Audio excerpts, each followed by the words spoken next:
Hello, hello. Here we are, March of 2023, and the New York City Wrestling Series, and this show is going to be packed.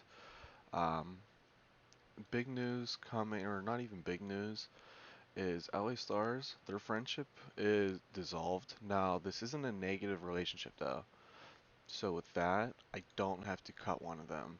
It's just they were, friends. Now they're not friends. So, as long as that hostility stays there and there's no further development, I don't have to worry about that. And then Jerry Martin, the real kick in the gut, was signed by Ricky Dale Johnson's company, SLWL.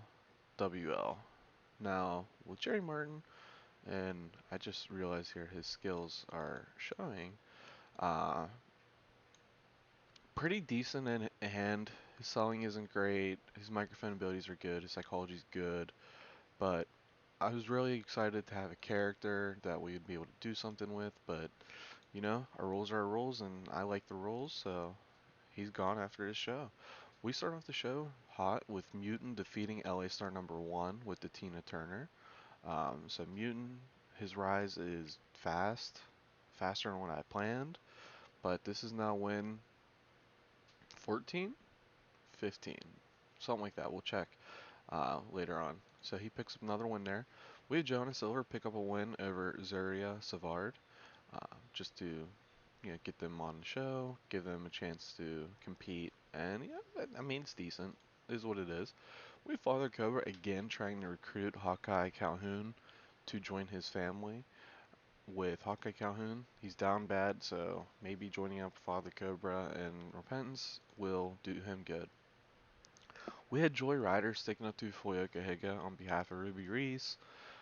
Ruby was dumped by her boyfriend Jackpot Jordan last show.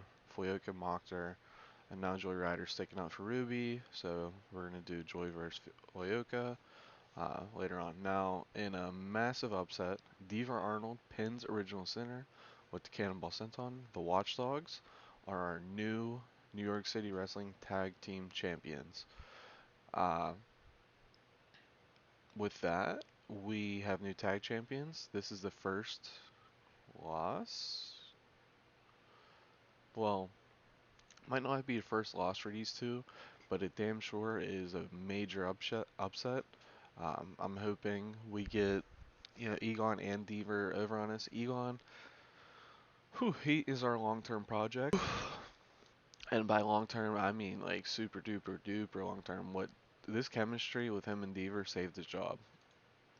We go right into Fuika defeating Joy Rider, making defense number 9, and the best women's match we've ever had. And yeah, no, Fuyoka is doing good, and the women I'm starting to try to bring up more with their popularity by having them involved in angles to get some sort of momentum behind them.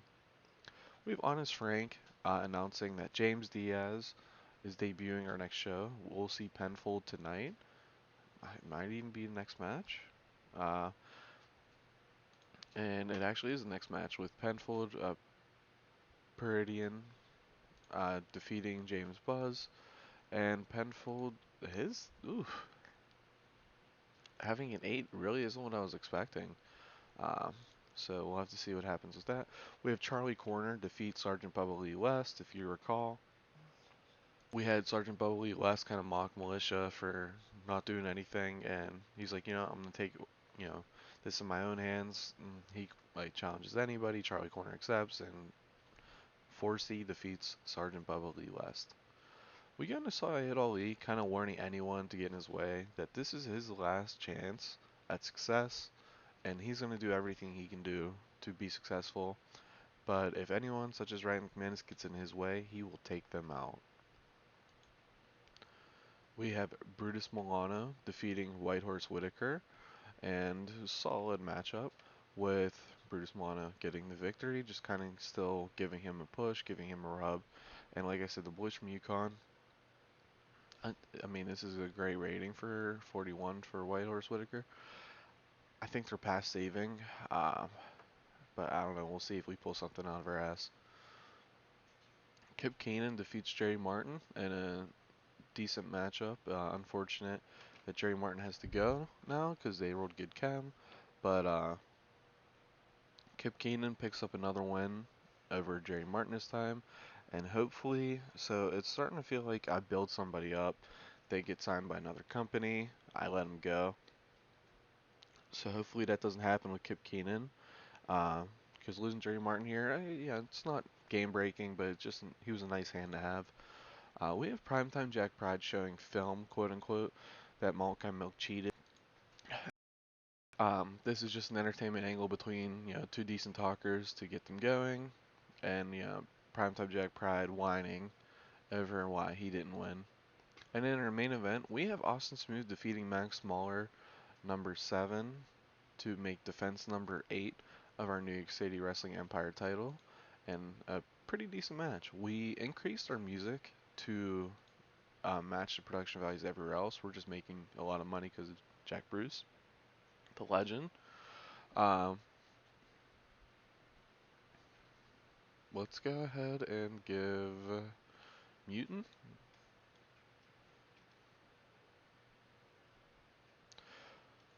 Let me see here. We're gonna do Mutant, LA Star number 1, and Matt Smaller. Austin Smooth already has a loyalty to us, so does LA Star number 1. So doing those is really just kind of, kissing up to people you don't need to kiss up to. Uh, that said, let's see if there's any big news coming out of the show. Pretty decent show. Curious to see what Mutants' popularity looks like now, and then I'm curious to see um, the Watchdogs, Steve Arnold and Egon, see what their popularity momentum's done now, because it's a huge win. It's a massive victory over people we protected quite well. Now, on this show,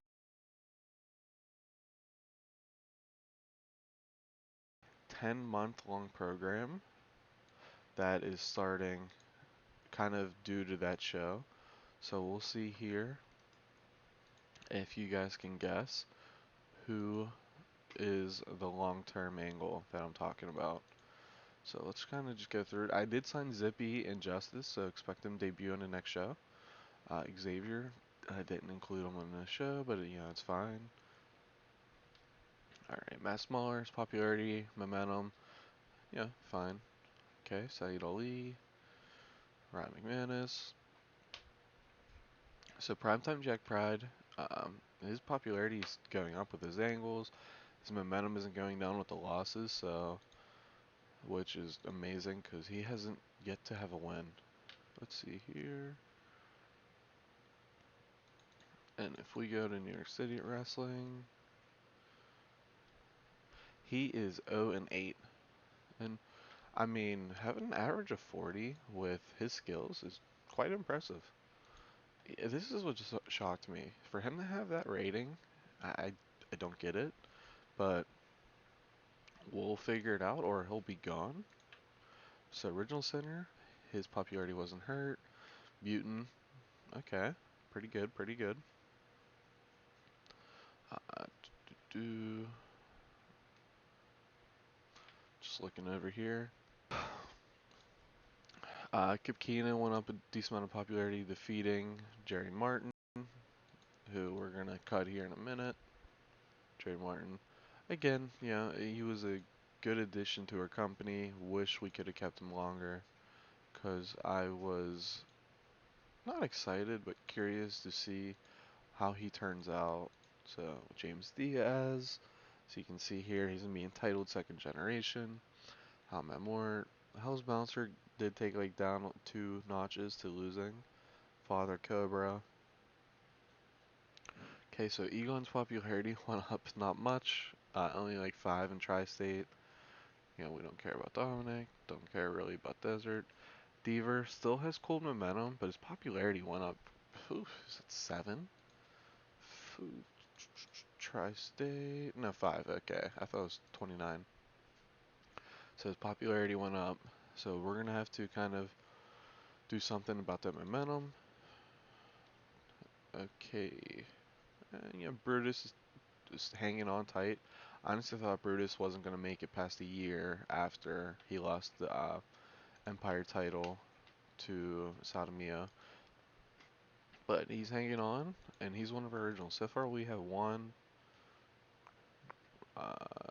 2, 3, 4, 5, 6, 7, 7, 8 OGs left. Now, part of that is people getting signed away. A lot of the people we let go are kind of, not a lot, but a couple have joined PSW. When you look at PSW's roster, I thought it was pretty interesting. Over here, they really brought in a lot of like the former stars from one of the big companies, and then kind of brought up a lot of their workers, such as Zomboy, to that level. Um, where Zomboy is very popular. Uh, Wicked Lester, decently. Now look, New York Doll. If you look at New York Doll, Freedom Eagle, Andrew Harper, there's just a couple. I mean, when looking at PSW, they are really doing good with the people they have and bringing them up. Logan Wolfsbane, you can see he's pretty good in ring, pretty decent. Um, but they did bring in a lot of like the former stars, and now that they have Freedom Eagle, curious to see what they do with him. Like Dustin Deuce, this is the most I've ever seen really him turn out, and pretty decent overall. Denny King is another former outcast of our company. So it's kind of crazy to see how PSW has. I didn't even realize he went out. Um, I wonder how they signed him. I don't know. USPW just let him go.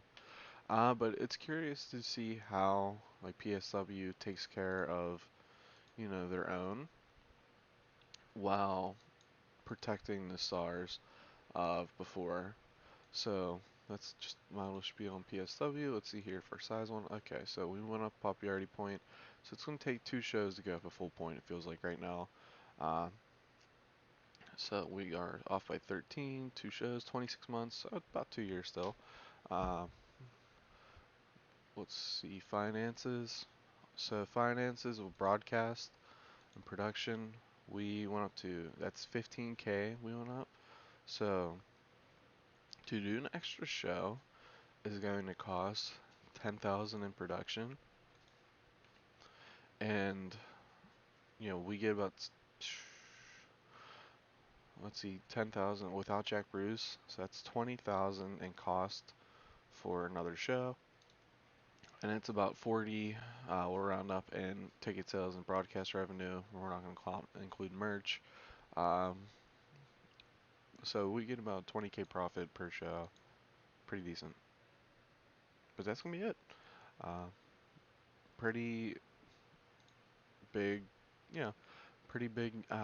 What's called a show when it comes to Mutant. His star is shining way faster than what we wanted, but at the end of the day, it is what it is. And even on Independence, he's protecting himself, going ahead and not losing. He is now 14 and 0, and his rating has been really solid since he defeated those who suck. Even like Andrew Harper before Mutant had any popularity, his rating's pretty decent. And only against Luca and Zippy. He already defeated Whitehorse Whitaker 3 times. Wow. Okay. I didn't realize that. But you can tell which one between Whitehorse Whitaker and How Men Weren't I was more willing to let go of. Even though Whitehorse Whitaker has the attribute tech specialist and How Men Weren't does not, but his star quality and menace is better. But that's going to be it for this show. Let me know what you guys are thinking, and I'll talk to you next time.